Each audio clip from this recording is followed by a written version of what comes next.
Right, so Big Meech. Big Meech. I was hyped for the comeback. I really thought we were about to get, like, part two, the sequel, the remix. The redemption arc? Yes, exactly. But instead, it's like watching a movie sequel where, the budget got slashed and the director walked out and the main star just kind of forgot how to act. Yeah, and they replaced the whole cast with like D-list actors you've never heard of. Yes, exactly. Like, what happened? This whole thing, this whole concert thing with Rick Ross is just a dumpster fire. It's like, it's a mess. It's a mess. I mean, Big Meech, he's a legend, right? Like, that name carries weight. You don't expect to see a legend fall this hard this fast. Right, and that's why we're here today. We're diving deep, deep, deep into this Big Meech breaks down article, trying to figure out what exactly went wrong. Yeah, it's like a puzzle, right? We've got all these pieces. We've got Big Meech, we've got Rick Ross, we've got 50 Cent lurking in the shadows. Yeah. Always. And we're trying to put it all together, figure out the big picture. Exactly. So the big questions, that we're trying to answer today are, did Ross set Meech up? Like, was this whole thing a setup from the beginning? What happened to that rumored $1 million deal with 50 Cent? I mean, that was supposed to be his golden ticket, right? Can Meech? Can he even recover from this? Like, is there any coming back from this? And that concert, that canceled concert, was that the catalyst for this whole downward spiral?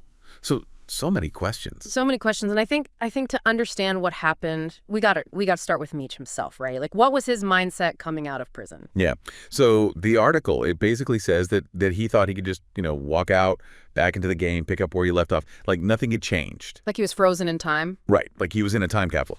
But the world, it moved on without him. The music scene is different. The streets are different. Everything's different. And I mean, you gotta consider he was locked up for a long time, right? Maybe he was living in the past in his head. Yeah, maybe. But the article also makes it clear that his finances, they weren't exactly in tip-top shape. Yeah, burned through all that money. That's what it says. I mean, that's wild to think about. Big Meech, broke. Right, like all that BMF money, gone. It's almost unbelievable. The article says he was desperate for a fresh start, and I think that desperation, that might be the key to understanding everything that happened next. Yeah, desperation can make you do crazy things. Yeah. Make you trust the wrong people. And speaking of the wrong people, yeah, enter Rick Ross, stage left. Oh yeah, with the sacks of cash, with the big promises, with the hype machine in overdrive. Right, like he was all over Meech, talking about this big comeback, throwing money around like it was nothing. And you got to wonder why. Why would Meech, a guy who was the top of the game, why would he be swayed by Rick Ross? I think you hit the nail on the head earlier. Desperation. Meech needed money and Ross was offering it. And maybe there was a part of Meech that wanted to believe the hype, that wanted to believe he could get back to the top. Yeah. Plus, there's always that appeal of the fast track, right? Like, why work with 50 Cent and build something slowly when Ross is dangling this instant success in front of you? Instant gratification. Sure. It's a powerful drug, especially when you're feeling desperate. And let's not forget, Meech was expecting his son, Lil Meech, to help him out financially too, right? Yeah. But the article says Lil Meech was broke as well. Yeah, in the same boat is what it said. So you got Big Meech, you got Lil Meech, both needing a financial miracle, and Ross swoops in looking like the answer to their prayers. And he plays it perfectly, right? Like, he positions himself as the savior, the guy who's gonna help Meech get back on his feet. But was it all just an act? Was he just using Meech? Well, that's the $1 million question, isn't it? And to answer that, I think we gotta look at the centerpiece of this whole saga. The comeback concert. The concert that never was? The concert that never was. This was supposed to be it, right? The big return. The moment where Meech steps back onto the stage and reclaims his throne.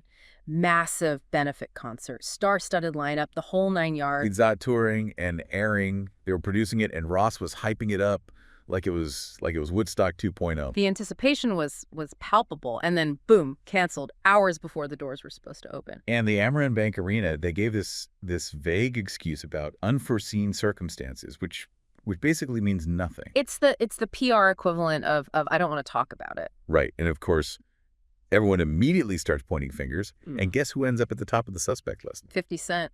Who else? I mean, he's the mastermind behind the BMF series. He's got a a history of, let's say, being very proactive when it comes to his business dealings. Proactive and petty. Right. And so the rumors start flying, people saying he blackballed Meech and Ross, that he pulled strings to get the concert shut down. Even Whack 100, he was out there saying that 50 was behind it. Yeah, Whack loves a good conspiracy theory. He does. But 50, he denies it, of course.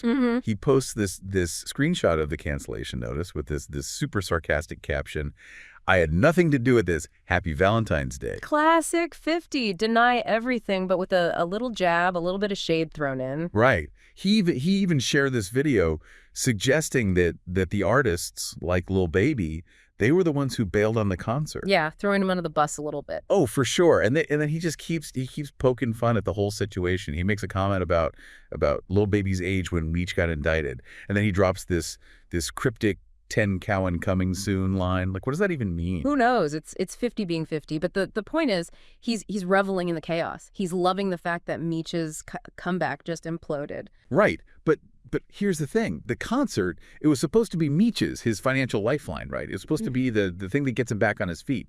And now it's gone. The article says he lost the one shot that could have put him back in business. It was a huge gamble, and he lost. Yeah. And it's not just the money, right? It's the humiliation, the damage to his reputation. It's like everyone was watching, waiting to see if he could pull it off, and then he falls flat on his face. And through it all, where was Rick Ross? The guy who was so eager to be Meech's, his hype man, his financial backer. Where was he when the concert got canceled? Silent. MIA. Vanished. The article says he disappeared, no backup plan, no real support, just silence. And then he posts this 5-second video, barely even acknowledging the cancellation, and then immediately goes back to promoting his own events. It's like the concert never even happened. It's cold. It's like he was just using Meech for clout, for attention. Right. And as soon as things went south, he bailed. Yeah. And people noticed. The article says fans were dragging him online, calling him out for being fake, for being opportunistic. And it makes you wonder, what if Ross hadn't got involved? What if Meech had just, stuck with 50 Cent in the BMF series? Maybe he wouldn't be in this mess. Yeah. And speaking of 50, Whack 100, he's out there saying that Meech can't go crawling back to 50 now. Like, that brig is burned. Yeah. And it seems like 50 has confirmed that. He posted and then quickly deleted this Instagram post saying there would be no season 4 of BMF. No season 4. Wow. That's got to hurt.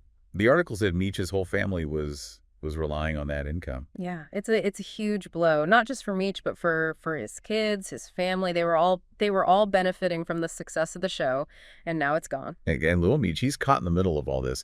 The article says he tried to talk to 50 to smooth things over, to explain his dad's side of the story. He even said he'd take my shirt off my back for you to 50. Like, that's loyalty. Yeah, it is. But 50, he wasn't having it. His response to Lil Meech was brutal.